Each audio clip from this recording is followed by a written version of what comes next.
राजा भर्तहरि ने संन्यास क्यों लिया था। उज्जैन को उज्जैनी के नाम से भी जाना जाता था।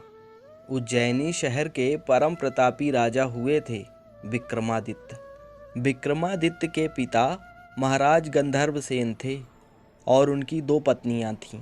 एक पत्नी के पुत्र विक्रमादित्य और दूसरी पत्नी के पुत्र थे भर्तहरि।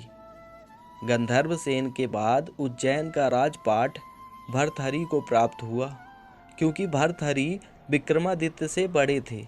राजा भर्तहरि धर्म और नीति शास्त्र के ज्ञाता थे। प्रचलित कथाओं के अनुसार भर्तहरि की दो पत्नियां थीं, फिर भी उन्होंने तीसरा विवाह किया पिंगला से।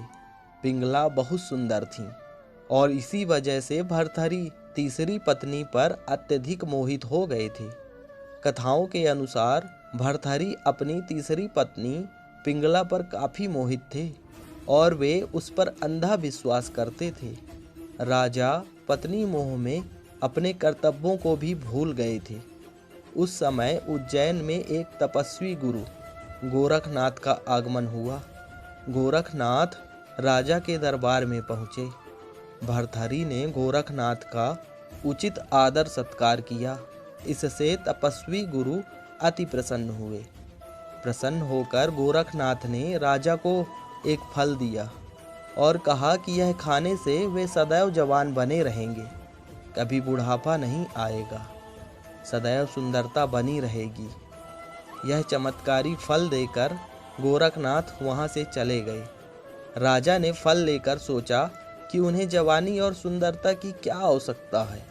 चूंकि राजा अपनी तीसरी पत्नी पर अत्यधिक मोहित थे, अतः उन्होंने सोचा कि यदि यह फल पिंगला खा लेंगी तो वह सदैव सुंदर और जवान बनी रहेंगी। यह सोचकर राजा ने पिंगला को वह फल दे दिया।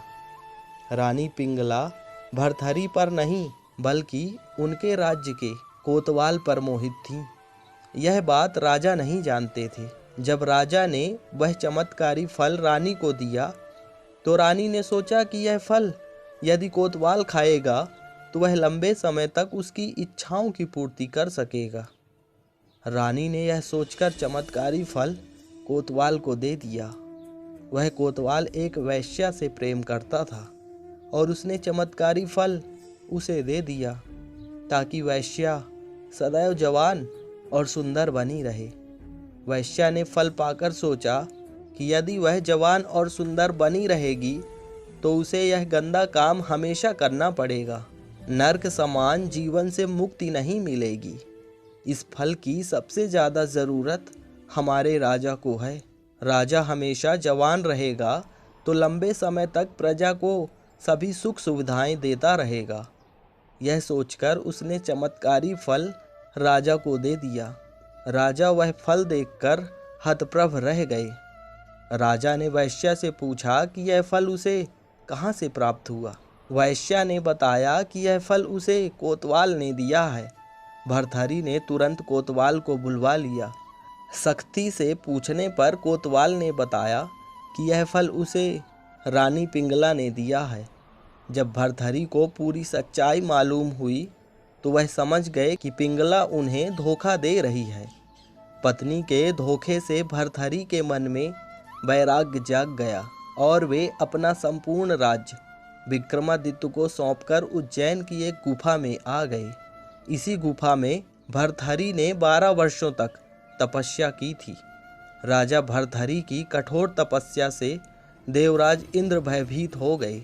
इंद्र ने सोचा कि भर्तहरि वरदान पाकर स्वर्ग पर आक्रमण करेंगे। यह सोचकर इंद्र ने भर्तहरि पर एक विशाल पत्थर गिरा दिया।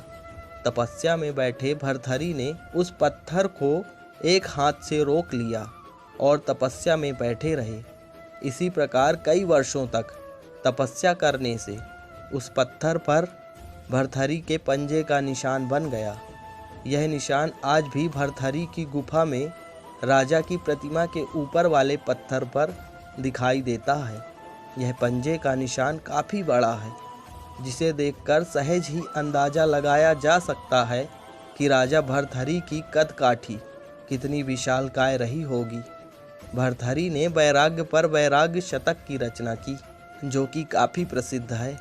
इसके साथ ही भर्तृहरि ने श्रृंगार शतक और नीति शतक की भी रचना की।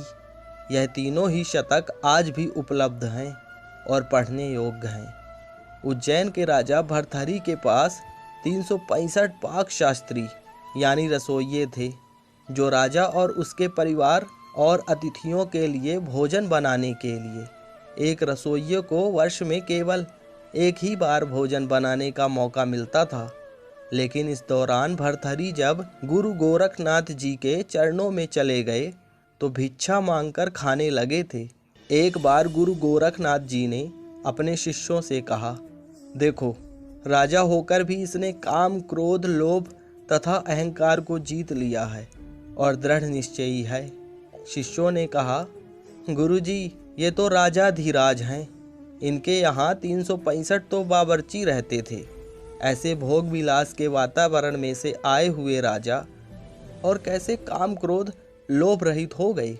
गुरु गोरखनाथ जी ने राजा भर्तृहरि से कहा, भर्तृहरि, जाओ भंडारे के लिए जंगल से लकड़ियाँ ले आओ। राजा भर्तृहरि नंगे पैर गए।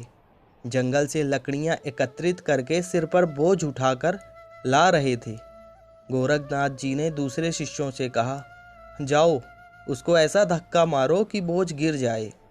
चेले गए और ऐसा धक्का मारा कि बोझ गिर गया और भर्तृहरि गिर गए। भर्तृहरि ने बोझ उठाया, लेकिन न चेहरे पर शिकन, न आँखों में आग के गोले, न होंठ फड़के। गुरुजी ने चेलों से कहा, देखो, भर्तृहरि ने क्रोध को जीत लिया है। शिष्य बोले, गुरुजी, अभी तो और भी परीक्षा लेनी चाहिए। थोड़ा सा आगे जाते ही गुरुजी ने योग शक्ति से एक महल रच दिया। गोरखनाथ जी भर्तृहरि को महल दिखा रहे थे। युवतियाँ नाना प्रकार के व्यंजन आदि से सेवक उनका आदर सत्कार करने लगे। भर्तृहरि युवतियों को देखकर कामी भी नहीं हुए और उनके नखरों पर क्रोधित भी नहीं हुए, चलते ही गए। गोरखनाथ जी ने शिष्यों को कहा, अब तो तुम लोगों को विश्वास हो ही गया है कि भर्तृहरि काम, क्रोध, लोभ आदि को जीत लिया है।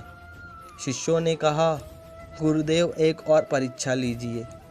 गोरखनाथ जी ने कहा, अच्छा सुनो भर्तृहरि, हमारा शिष्य बनने के लिए परीक्षा से गुजरना पड़ता है। जाओ, तुमको 1 महीना मरुभूमि में नंगे पैर पैदल यात्रा करनी होगी। भर्तृहरि अपने निर्दिष्ट मार्ग पर चल पड़े।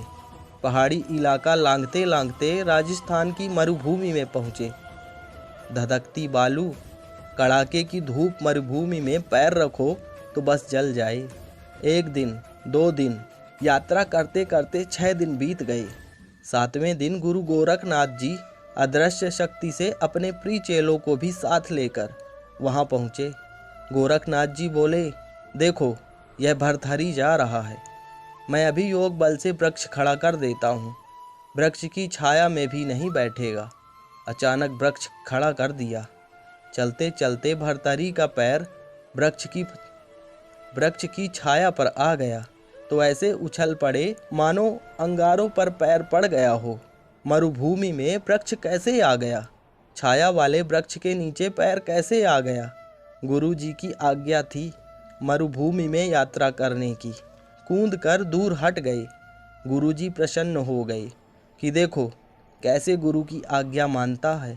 जिसने कभी पैर गलीचे से नहीं हटाया, वह मरुभूमि में चलते चलते पेड़ की छाया का स्पर्श होने से अंगारे जैसा एहसास करता है। गोरखनाथ जी दिल से चेले की दृढ़ता पर बड़े खुश हुए, लेकिन और शिष्यों के मन में ईर्ष्या थी। शिष्य बोले, गुरुजी, यह तो ठीक है, लेकिन अभी तो परीक्षा पूरी नहीं हुई।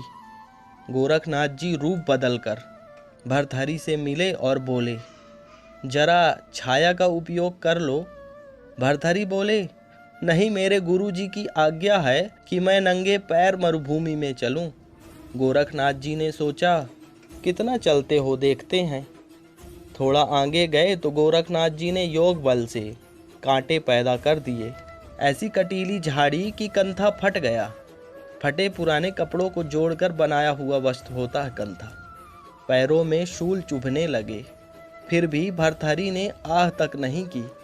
भर्तहरि तो और अंतर्मुख हो गए। यह सब सपना है। गुरु जी ने जो आदेश दिया है वही तपस्या है। यह भी गुरु जी की कृपा है। अंतिम परीक्षा के लिए गुरु गोरखनाथ जी ने अपने योग बल से प्रबल ताप पैदा किया। प्यास के मारे भर्तहरि के प्राण कंठ तक आ गए। तभी गोरखनाथ जी ने उनके अत्यंत समीप एक हरा भरा वृक्ष खड़ा कर दिया, जिसके नीचे पानी से भरी सुराही और सोने की प्याली रखी थी। एक बार तो भर्तहरि ने उसकी ओर देखा, पर तुरंत ख्याल आया कि कहीं गुरु आज्ञा भंग तो नहीं हो रही। उनका इतना सोचना ही हुआ कि सामने से गोरखनाथ आते दिखाई दिए। भर्तहरि ने दंडवत प्रणाम किया। गुरु जी बोले, शाबाश भर्तहरि, वर मांग लो। अष्ट सिद्धि दे दूं, 9 निधि दे दूं। तुमने सुंदर सुंदर व्यंजन ठुकरा दिए। युवतियां तुम्हारे चरण पखारने के लिए तैयार थीं, लेकिन तुम उनके चक्कर में नहीं आए। तुम्हें जो मांगना है वो मांग लो। भर्तहरि बोले, गुरुजी, बस आप प्रसन्न हैं, मुझे सब कुछ मिल गया। शिष्य के लिए गुरु की प्रसन्नता सब कुछ है। आप मुझसे संतुष्ट हुए, मेरे करोड़ों पुण्य कर्म और यज्ञ तप सब सफल हो गए। गोरखनाथ जी बोले, नहीं भर्तहरि, अनादर मत करो। तुम्हें कुछ न कुछ तो लेना ही पड़ेगा, कुछ न कुछ मांगना ही पड़ेगा। इतने में रेती में एक चमचमाती हुई सुई दिखाई दी। उसे उठाकर भर्तहरि बोले, गुरुजी, कंथा फट गया है। सुई में यह धागा पिरो दीजिए ताकि मैं अपना कंथा सी लूं। गोरखनाथ जी और खुश हुए कि हद हो गई, कितना निरपेक्ष है।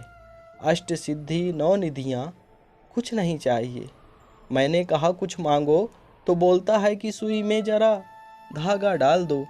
गुरु का वचन रख लिया, कोई अपेक्षा नहीं। भर्तहरि, तुम धन्य हो गए।